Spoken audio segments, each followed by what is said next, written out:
from 39 to 45, more than 11 million people perished in a horrible way by being lied to and deceitfully not tell what they are gonna have to go through. We have laws, and the laws are to protect us, to treat us properly if we have a disagreement, and to keep us in line with some of the things that we do, like if we drive 50 miles in a 35-mile zone, we get a ticket. So these things keep us in line. The laws that the Germans made are the opposite, because everything they did was deceitful. So they made the laws in 1933, so the killings during the Holocaust would be legal in their eyes.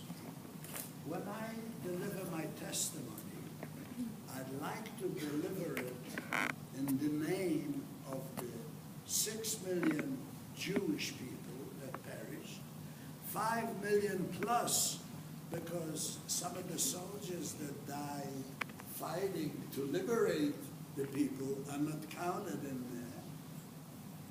So I'd like to deliver it in the name of the 11 million, so they should never ever be forgotten, but also among the 6 million Jewish people, there were 1.5 million children. After I tell you after I give you my testimony, I want you to multiply it by 1.5 million, because they were not lucky enough to be here in front of you and tell you their story, because it could have been the same, because the conditions under which they lived in the occupied territories of Germany were the same as I will describe. I have a video that's 28 minutes, but I'm going to give you an outline what a youngster of age 10 went through, being liberated 5 years later, otherwise from 39 to 45, and bring you up to this day. And I'm going to go over some of the things that you might see in the DVD that I made, because I don't think that you can put 5 years of your lifetime in 28 minutes. So when you see the video after my delivery, then there might be duplicates there, but it might register a little bit better in your mind. I went 8 times on the March of the Living.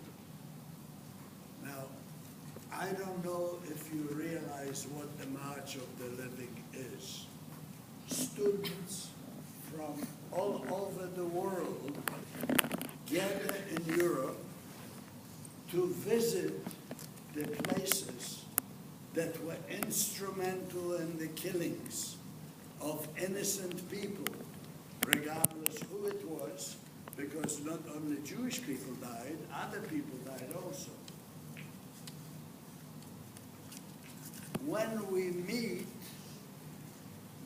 we visit places that are left. One place is fully standing, but most of them have been destroyed because the Germans didn't want to leave any evidence. When you listen to testimonies, it's like seeing a play. Like I'm speaking right now, it's like a play without scenery. When you go on a trip like that, it's a life-changing trip, because what you learn about the Holocaust becomes a reality you see the ovens, you see the gas chambers, and you, as a group, the youngsters that are growing up right now, I'm sure after me speaking for 20 or 30 years now, I'm not going to allow another Holocaust to happen. Why? You are brought up in a way that creates love, family, unity. Your parents are giving you what they were not able to receive. In fact, if you ask them how they were brought up and what ways the parents treated them, even though there was plenty of love, it would be, if it was applied to you now, it would be child abuse. Because if you said a bad word, like you say right now, you'd wash your mouth with soap and water. When you had a birthday, and at the end of the celebration, they turned you over and with a pedal, hit you as many times as you had a birthday. Do you see what I mean? The times change. And the same, any question that you have is at the tip of your little finger if you want to know it. Do you understand? So you are growing up with love of your parents, being allowed to eat what you want to eat. When we didn't like something and Mom cooked it, may she rest in peace, you better eat it or you're not going to be there the next day. Do you understand what I'm saying?